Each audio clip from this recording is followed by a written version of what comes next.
RPG 그대로의 RPG 불멸의 전사 2. But I wouldn't be surprised if Super does win. But as I said, I think GuMiho is the favorite. Yeah. Well, guys, we had some delays before. It looks like we might be jumping right into game number 2 here. Super wearing the wrist guards. Hope he's not hurting too much here. Yeah, I think they help because a lot of players, they keep their wrist on the edge of the table, and that's actually really bad for your health, I guess. So having those wrist guard and GuMiho with his trademark towel, I believe the condition's called hyperhidroxis. Something like that, yeah. That's why we're calling him Towel Terran. He is the Towel Terran. We'll see if he can wipe the tears of Super after he takes this one. It's definitely possible that Super could take it with a weird build. Orbital Shipyard, not a bad map for Protoss. But as you can see, GuMiho has been doing better in 2016 so far. Yeah, and actually similar Pentagons here. Both the coaches believe that their plays are of similar skill level, so the head-to-head record, actually, that's quite a lot of games they've played against each other, 13 to 10 in favor of Super. But these guys have been around since the start of Starcraft 2, so I'm not surprised with this statistic. Yeah, a lot of these statistics are not from Legacy of the Void, and I'm not sure if these guys have even played in Legacy of the Void, maybe a couple of times. Kanata again. Kanata again. This is the night he comes back, the night of upsets for both Kanata and perhaps MVP here. The rest of us do vote for GuMiho. Definitely feeling like he is the favorite here, guys. But go ahead and tell your friends to jump into the stream. We're going to go into game number 2 between Afreeca and MVP.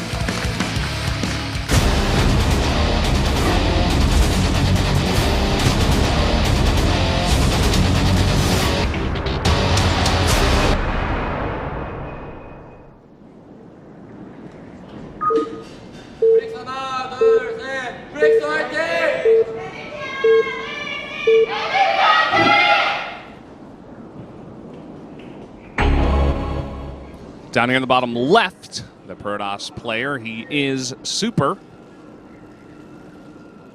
And spawning here, the top right position of our map, Orbital Shipyard. As a light blue Terran, it is MVP's GuMiho. GuMiho's got a little bit of Lucira in him, likes to stare into that, likes to get really up and close to that monitor. We see an early probe here coming out for Super. Maybe he wants to do a gas steal or something like that, or maybe just wants to deny the expansion. We'll just have to wait and see how Super approaches this. Go, GuMiho, go. Go, GuMiho, go. GuMiho. Go me go. GuMiho, GuMiho. Well, this probe, because... Oh, hide your face. Trying to wait for that timing there. But yeah, because he sent this out so early, he's going to get into the base. I think he's positioning that for a gas. No, okay, he's just trying to harass the wall right now. I thought he was going to take gas, but it looks like he's just going to just use that scout, the probe scout rather. And nothing surprising here from both players so far in this game. Yeah, besides that decently early scout, we are going to see this Gate Nexus core kind of build from the Protoss. Kind of greedy, but you got that backdoor base, so you are going to be safe. And especially seeing the build of GuMiho, he doesn't have to be too scared of any kind of crazy builds coming out here. No ultra aggression. Actually, we see GuMiho is actually opting to go for the Marine, and there's a gas steal that finally comes. Yeah, he actually gets the Marine from the barracks rather than the Reaper, so he definitely wants to save up that gas to get the factory up probably a lot earlier than he wants to. We see there the reactor. So we might see that the Hellion build that we saw, I forgot, it might have been GuMiho, but he went for early Hellions. Oh no, it was TY that went the reactor Hellions to help provide some initial pressure against Zest in the GSL finals. And the minor alteration here is that there isn't that early SAV from GuMiho to block the back expansion with the engineering bay, which has been so popular from TY. Yeah, that's the TY build, man. He's like still the only guy that I've seen that does that. Well, Super does block that gas. Back at home, he's just getting a Stalker right now. No other tech, just Warpgate research, and there is the robotics facility. Yeah, we've been seeing a lot of Protosses these days opt to go for the robotics facility rather than the Twilight Council or Stargate.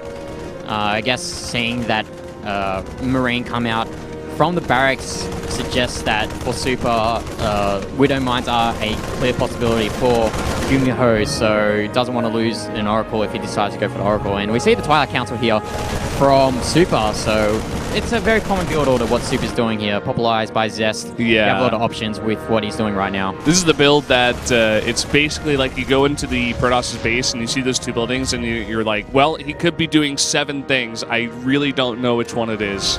And unless you're getting like some other information, like how much gas he's mining, what the timing exactly of when those buildings came up, you know, you're kind of going to be in the dark. So GuMiho himself just making a ton of Marines back at home. Yeah, he's also getting a Widow Mine as well, and actually he's going to float that Starport to that tech lab, so he might see Banshees here from him. We'll just have to wait and see if he goes for the Banshee or goes for the meta. Okay, Raven, that's actually quite interesting. Huh. Maybe he's just really scared of Dark Templars because we've seen Dark Templar drops just wreck Terrans in the past. Yeah, especially on this map. This is like the one map where you want that Raven for sure.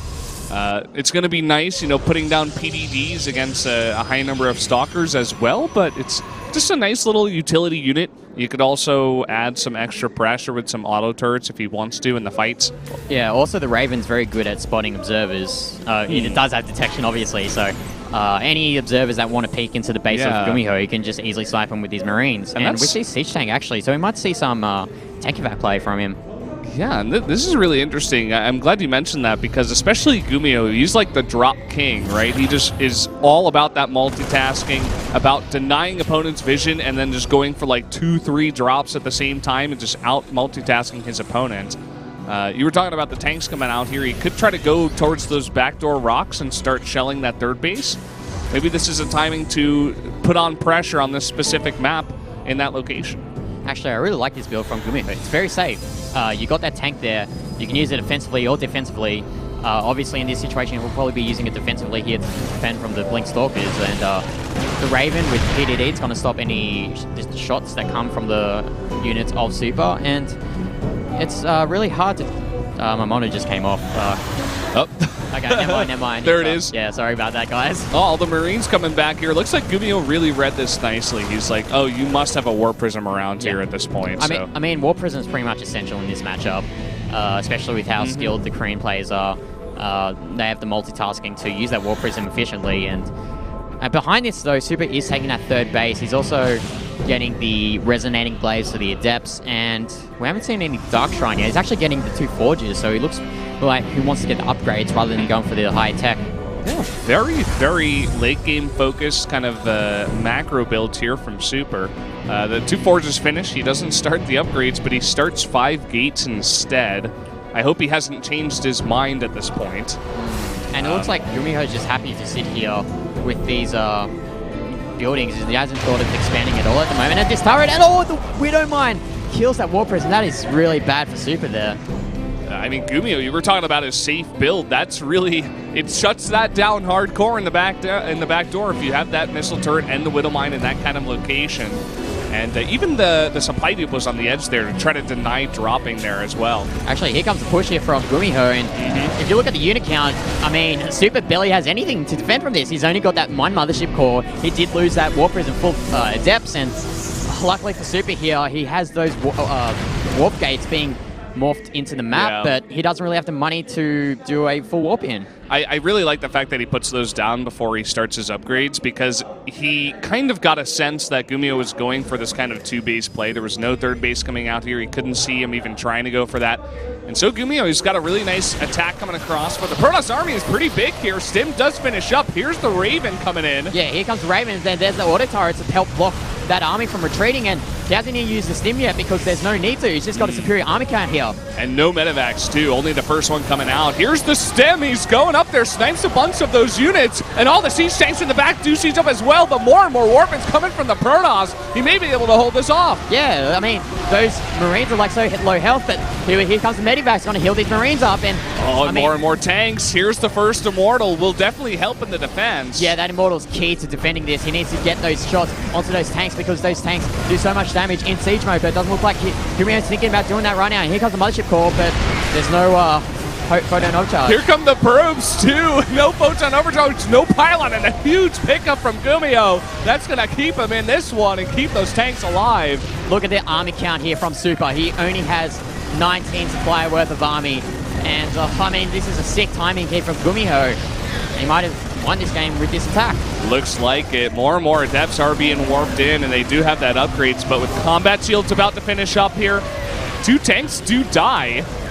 And it looks like he may have to at least move out of the third base for now. But yeah, he's got his own third base back at home. He does have these medivacs, so he can just drop all across Super's bases, and there's not really much Super can do about it. He doesn't really have any, or he's actually even up in work account, but he does have his third up, so this isn't really all in per se. And I think GuMiho did a sizable amount of damage. He's not behind or anything like that, so he can just go back and just sit back and re-macro.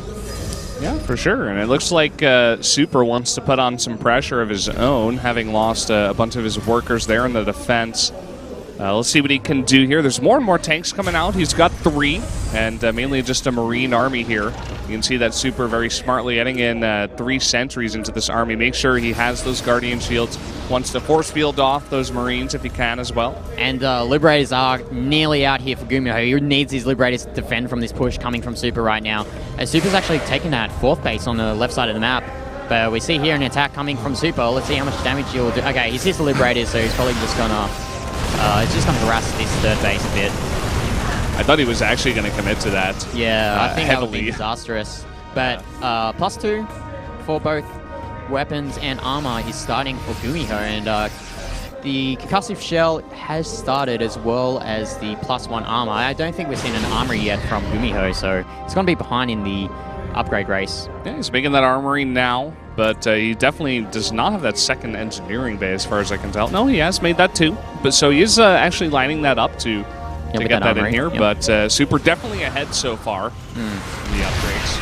And nice move here from Super. Without that Warp Prism, he's just shading in those Adepts and doing a bit of damage to those SFVs. Nothing too killer from him, but looks like we might see another push here from GuMiho, and he does have those tanks in those medivacs. He's got to be really careful. Yeah. Look at this. This is a pretty sizable Protoss army. And that was a waste of the stim there from GuMiho, so that's not good news for him. As these Liberators are out on the map, and with the bulk of the army just fighting here at the front of GuMiho's base, these Liberators could do a lot of damage.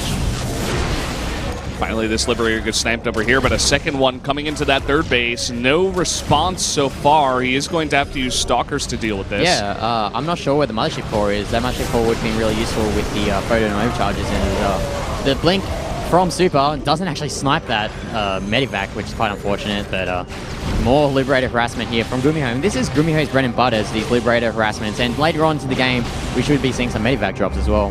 Yeah, for sure. Super still sticking outside of the space. He's about to have 2-2 finish up, and he's been very, very steadily just making more and more units off of 10 warp gates. So, I mean, GuMiho has to be very, very careful about how he deals with this. He has no more Liberators. He used the 2 that he had for the, the harassment at the 2 bases, but now he's got none. And if Super identifies this, he could definitely try to go for an attack up this ramp. Yeah, I think the problem here for GuMiho is it's a ticking time bomb for him to win the game, because that 4th base is coming up for Super, and actually Super's going to go for the fight here. Here we go. A lot of GuMiho's units are actually in the main. A lot of those tanks, though, are very, very safe, and a bunch of those Adepts being shelled here, so it looks like Super wants to back off. No, he's going to take the fight, but this is not a fight he wants to take. Yeah. It's like below the ramp, and those tanks do so much damage with the splash damage onto Adepts, so, I mean, okay, it looks like Super might be posturing for another attack here. He was thinking about it, but it looks like he is going to delay that for now. And especially once the 2-2 finishes up for GuMiho. Uh-oh, a bunch of these tanks are all alone over here. One of them does get picked up and saved, but the other 2 do go down. Oh, here comes the SCVs. Here come the boys. So it looks like here GuMiho is trying to push out here, using his SCVs, trying to take as much damage as you can. But GuMiho is actually doing it. He's actually pushing back Super here. Oh, and he is going to be able to take out all the Immortals and all the Adepts. He does lose 17 SCVs in the trade, but I think he's okay doing that. He should be able to go over to this 4th base and shut it down now. Yeah, there's a bit of dawdling there from GuMiho, but he needs to make a move now because he's lost a majority of the SCVs, as he said, and he needs to do some damage now while his army count is superior.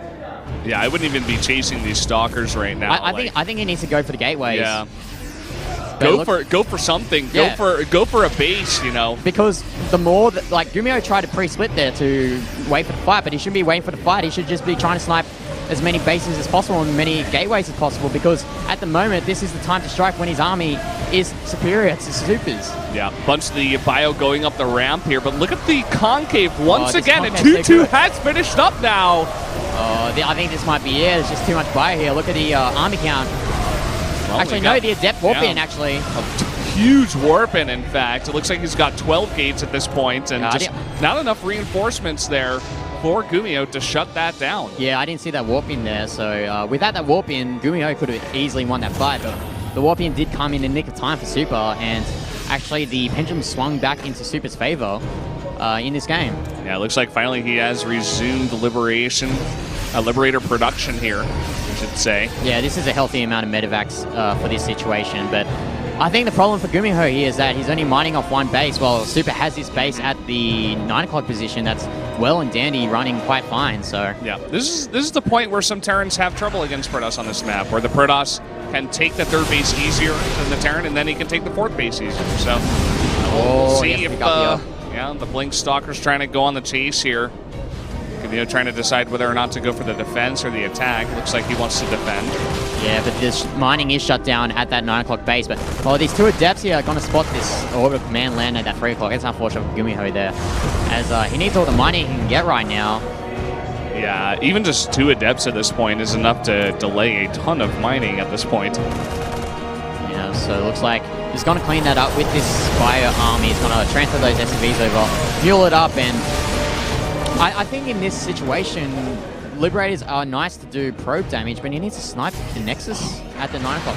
Look at this. He's actually trying to bait Super into the attack at that 4th base, but at the same time, he wants to come from behind. The majority of his army is behind this Protoss army. Oh, here we go. Super's taking the bait. Let's see if the army of GuMiho can actually get up this ramp. Where is it? Where is it? Where is it? Okay. It's occupied by that Warp Prism. It was attacking the Warp Prism, so he's going to lose the fight up there. And does he have enough left over to stay alive in this game? Man, like, he doesn't. Oh, that's actually huge there from GuMiho, taking out that Warp Prism that was warping in all those Adepts. But this command center will go down for GuMiho, and GuMiho is only down. He's down to only 3 command centers right now. The orbitals. Oh, man. Yeah, losing that Warp Prism, nothing compared to that orbital, as you were saying. And GuMiho, I feel like he may just go for one desperate final attack. He has to shut down that Protoss base. And the Protoss army is out of position right now. Yeah, like he has to strike now while Iron's hot and while the army of of Super is out of position. But oh, he's got the sentries warped in.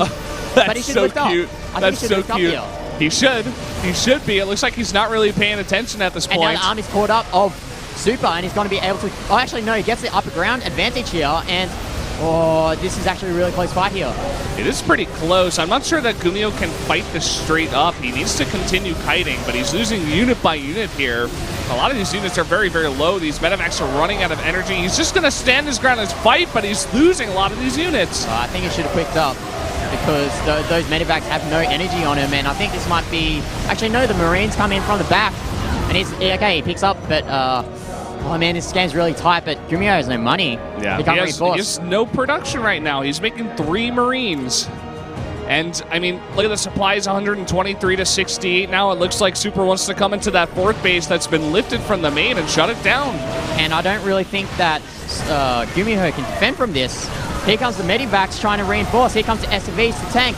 I mean, it's a very scrappy game that we're seeing here. It looks like he's going to hold on. Wow. Somehow, some way, he holds on. And he's sniping a bunch of these very expensive units. Now his scan is going to go down. He wants to attack that base, but more Adepts coming in. Here's the warp in, but these Adepts are just going to get eaten up by these Marines. And with that last warp in, there's no money for Super here. Oh my god, this game is so crazy. This is insane. GG! That's it. Oh my god. GuMiho holds on. God.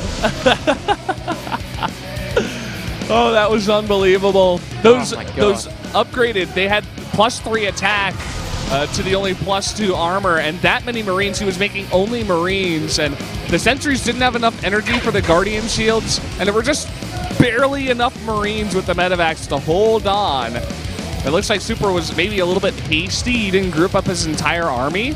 I think that GuMiho was so lucky that those mules that were just cast onto those expansions, they got 2 trips or something like that, and then Super just cleaned it up. But with those 2 trips, you could do two cycles from your barracks, and it seems like that was enough for GuMiho to like win that game. But that game was crazy. Yeah, to be honest, I expected GuMiho to stomp Super in this one, but Super put up a really great fight. I have to say, he defended really nicely. He didn't lose all too much. He pulled the probes right when that initial attack came across, that timing from GuMiho, and he held on. And he made it a really, really interesting and close game, but just barely not able to close that one out. There were a lot of positioning errors from Super during that game. There was also a lot of mistakes that he did where he lost warp prisms and such. But our next game will be Patience against Ryong.